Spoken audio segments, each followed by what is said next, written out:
Hey fellow tankers, Mobius Y here, and of course we had another update, and this is update 2.3, so, as always, gonna go over the build notes with you. Not a heck of a lot going on here, so we'll just breeze through them quickly, and they were posted by Carbide and Blade Gunner of Wargaming West staff.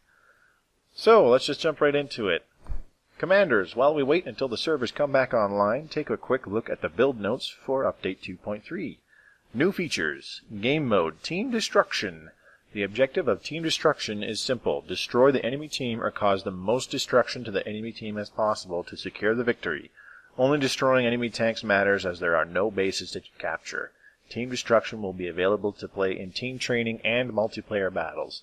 This has been a much requested thing on the forums for quite some time now, as frankly people are kind of sick and tired of fast capping and pointless capping, as it essentially steals experience from the rest of the team.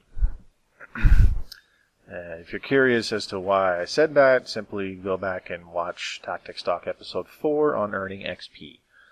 Victory conditions. The main objective is to destroy all enemy vehicles. If the objective is not met within the time limit, the winner will be the team with the most surviving tanks.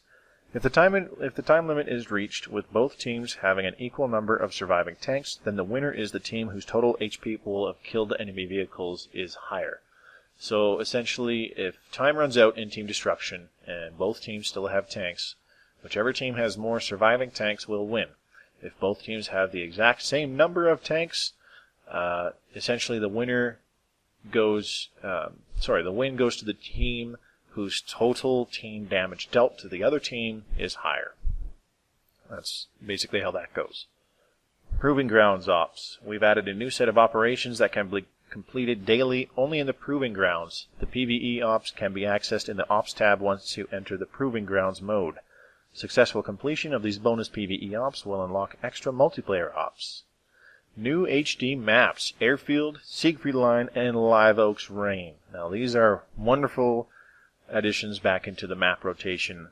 These are 3 maps that I myself particularly really like, and lots of people are really happy to get these back. Definitely a lot of forumers excited about this one, and hopefully a lot of you tankers out there are excited about getting these maps back into the rotation as well, as in my honest opinion, all 3 of them are really good, really fun maps.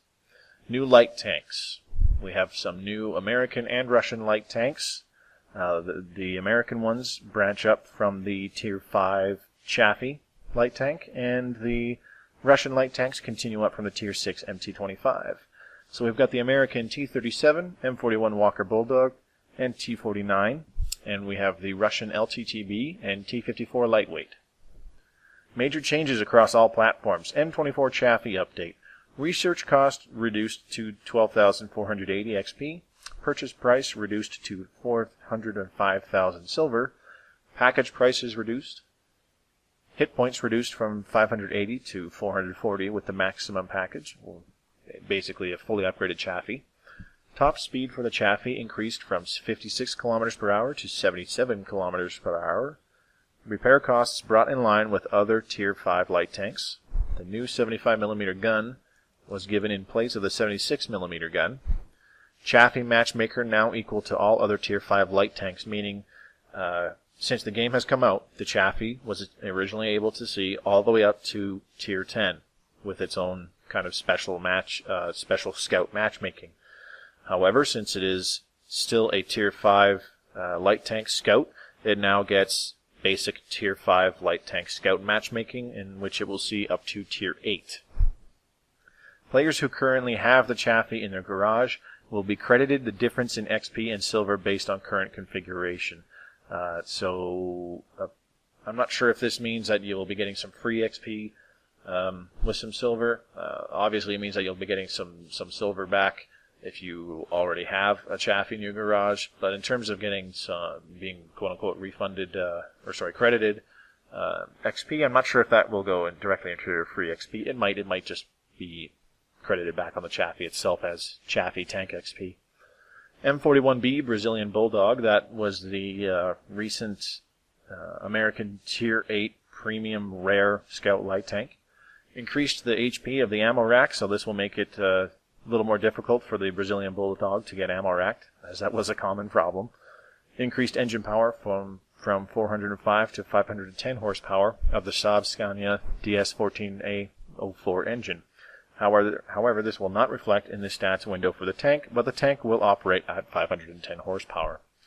So my guess for that is that they tried to change it in the stats window, but possibly something bugged with the change, and they weren't actually able to fully reflect it when you open up the stats page in-game. Additional changes across all platforms. Proving Grounds timer no longer counts up. Training menu and videos reskin.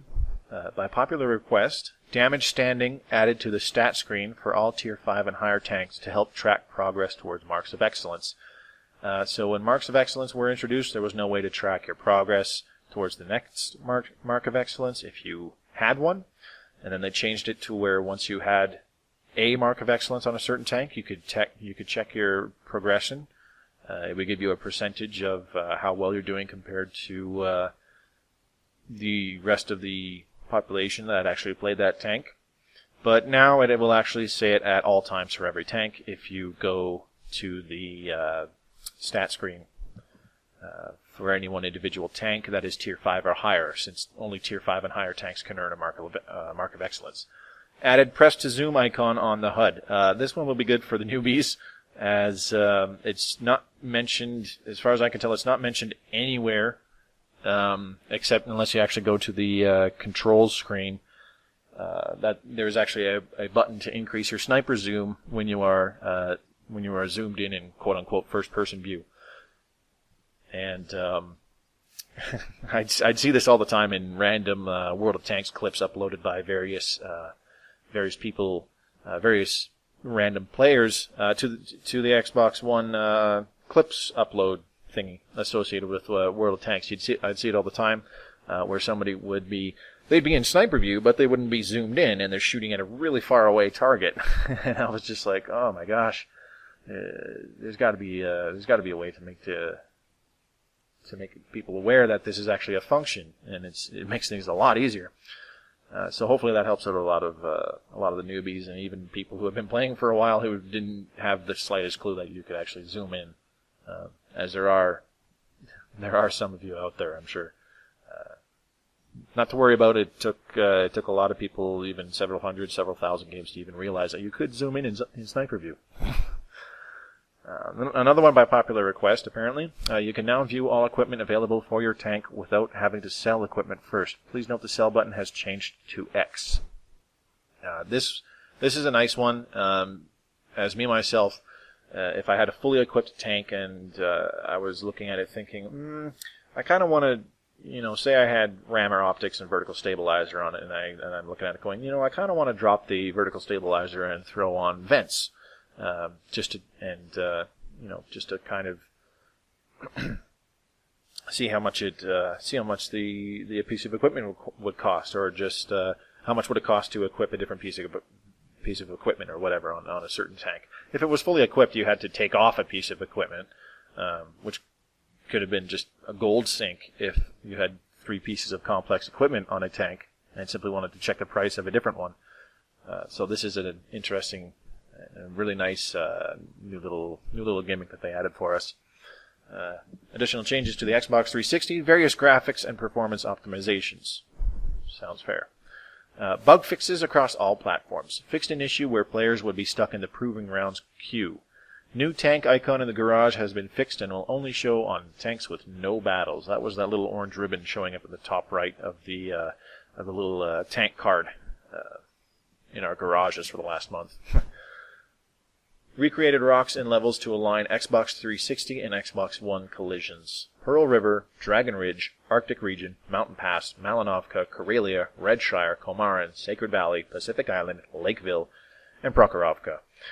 This is really nice because there would be some rocks in Xbox 360 where you, or vice versa, where you could fully see the rendered, basically the rendered rock object, and you could tell when you were peeking out far enough to shoot around it at a target, and when you were back in behind cover on it, and then it would be different on the other console.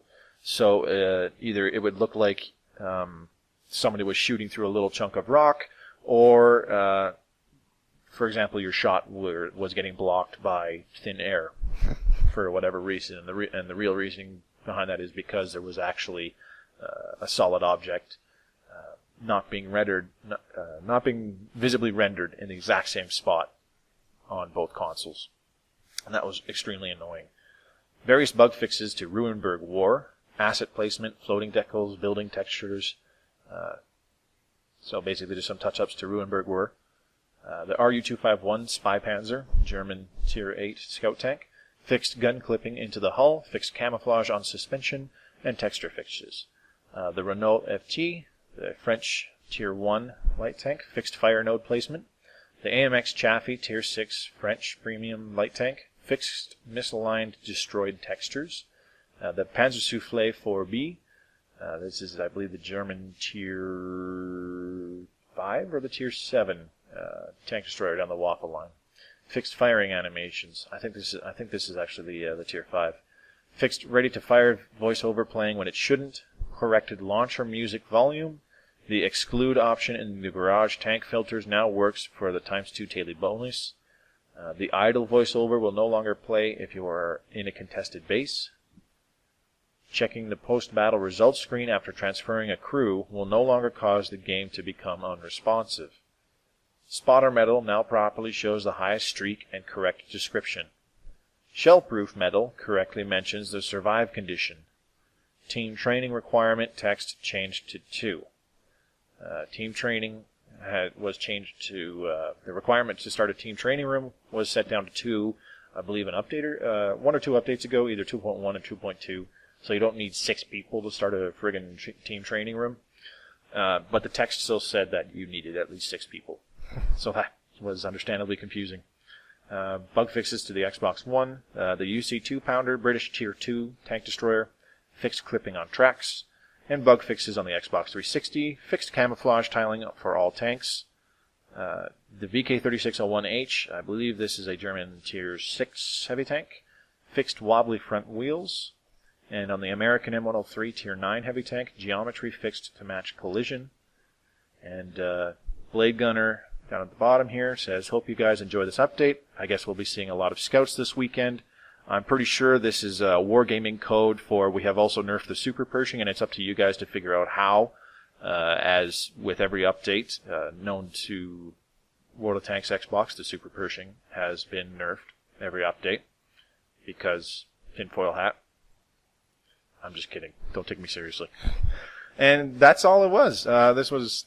I definitely kind of droned on a little bit longer than expected for almost 15 minutes here now. So I apologize for taking longer than I originally intended. I just wanted to be clear and descriptive on the patch notes for Update 2.3. I hope you guys like the new update. And as always, thanks very much for watching. And I'll see you on the battlefield or in my next video. This is Mobius Y signing off. Have a good night.